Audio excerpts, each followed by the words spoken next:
프레루록에서 또 유명한 또 양조자가 둘이 나오는데요. 바로 옆에 이 필립 파칼레라는 이 생산자 같은 경우는 워낙 또 양조자 프레룩에서 한 10년 정도 있었는데 당대 유명한 생산자 중에 한 명이기 때문에 전 세계에서 가장 비싼 와인을 생산하는 그 로마네 꽁띠 도메인에서 양조자로 스카우트 제의까지도 받았다고 합니다. 그래서 뭐 영광스럽고 아주 더 유명세를 떨치게 됐던 이슈 중에 하나였는데요. 그러한 제안을 거절을 하고 본인의 도메인을 만들어서 아무래도 이제 프레룩의 그런 영향을 또 많이 받아서 내추럴 와인 스타일로 만드는, 그리고 블라인드 테이스팅을 했을 때 충격적인, 인상적이었던 생산자의 와인인데요. 약자로 또 너무 심플하게 표현되어 있죠. GC라는 매장 판매가 90만 원이 넘는 아주 고가의 와인인데, 뭐 GC 두 글자만, 그리고 이제 얀두류라는 이제 도메인 생산자의 레이블에 적혀 있는데, 이 GC는 주브레 샴베르땡에서 만들어진 빌라지 마을 단위급의 와인입니다. 저희 매장에도 그랑크루 와인들이 많이 있지만 웬만한 그랑크루 가격을 훨씬 뛰어넘는, 아무래도 이 생산량 자체가 굉장히 좀 한정되어 있다 보니까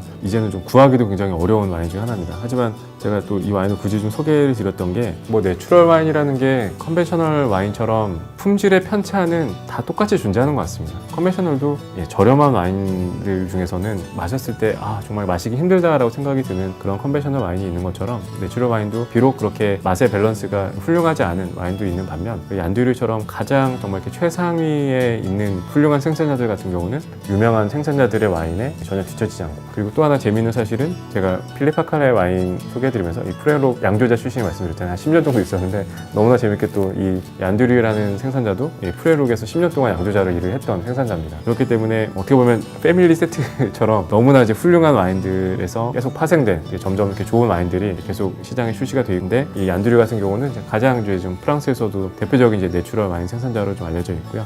그리고 또 대표적으로 앞에서 소개해드린 그런 내추럴적인 버전으로 봤을 때 인상적이었던 야코제 샤샤 라디콘도 이제 저도 굉장한 또 팬인데, 어떤 분이 좀 그런 질문을 했었어요. 포도를 수확을 할 때는 어떻게 그 기준으로 포도를 수확하느냐. 라디콘도 이제 훌륭한 품질로 유명하니까요. 그래서 그 포도를 이제 수확할 때 그런 기준에 대해서도 물어봤었는데, 이 샤샤가 그때 그렇게 얘기하더라고요. 그거는 새가 먼저 말해준다라고 얘기를 하더라고요. 포도가 잘 익으면 새가 먼저 가서 먹는다고 하더라고요. 그런 아주 자연주의적인 그런 생산 방식을 갖고서 생산하는 그런 와인들이 저는 점점 매력에 좀 빠지는 것 같습니다. 그래서 기존에 이제 컨벤셔널 와인에서 좀 갖고 있는 아쉬움 중에 하나는, 아무래도 와인이 산화에 취약하다 보니까요. 그래서 이제 이산화황을 많이 넣고 중간중간에도 보존제를 첨가를 하면서까지 온전한 와인의 그런 상태를 유지하려고 하는데, 역설적으로 그러한 과정들이 많이 담겨 있다 보니까 실제로 병을 오픈을 했을 때 공기 중에 접촉을 하다 보면 굉장히 산화에 취약한 모습들을 보입니다. 일반적인 부르고뉴의 그냥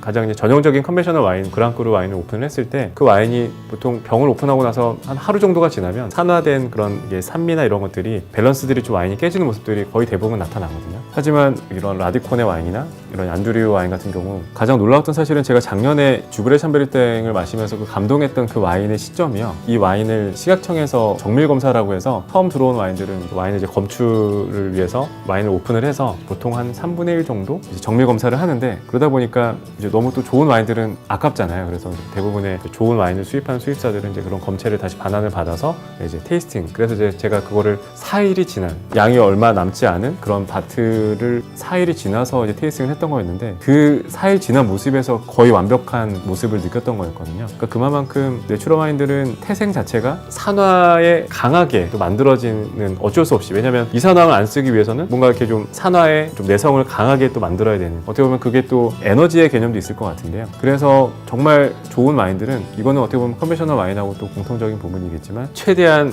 좋은 에너지를 많이 응축을 시킵니다. 가지치기를 하거나 실제로 생산할 수 있는 양을 한정된 밭에서 재배할 수 있는 그런 수확량을 극단적으로까지 줄여서 아주 높은 품질을 만들어서 그 에너지가 많이 가득 담겨 있어서 병을 오픈을 해도 공기 중에 산화에 쉽게 변질되지 않을 수 있는 그런 훌륭한 와인을 만드는 것 같아서, 다시 한번 대표적인 이런 얀두류 와인 같은 경우는 와인 자체에서 그런 생명력에서도 경이로움이 많이 느껴지고, 실제로 이거는 좋은 내추럴 와인에서는 굉장히 공통적으로 느껴지는 부분인 것 같습니다. 그래서 제가 내추럴 와인을 또 판단하는 기준 중에 하나가, 실제로 병을 오픈하고 며칠 동안 이 와인을 조금씩 테이스팅을 해봤을 때 정말 그 공기 중에서도 계속 그 와인이 변질되지 않고 좋은 품질을 꾸준히 오랫동안 유지를 하는 모습을 봤을 때, 저는 그 와인에 있어서 가장 좀 높은 높은 저는 개인적으로 평가를 하는 부분이거든요. 그래서 내추럴 와인을 좀 이렇게 아직 접해보지 않으신 분들 중에서 물론 처음에는 좀 가벼운 내추럴 와인들도 많이 있기 때문에 이렇게 접해보시다가 정말 이렇게 좋은 내추럴 와인을 접하실 때는 평상시에 일반 와인에서는 좀 못했던 와인 한 병을 오픈을 해서 하루에 한 잔씩 조금씩 정말 이렇게 길게는 한 뭐 일주일, 어떤 와인 같은 경우는 정말 보름 한 달이 지나도 크게 변질되지 않고 계속 심지어는 시간이 지날수록 더 좋은 모습을 보여주는 내추럴 와인도 있다고 하니까요.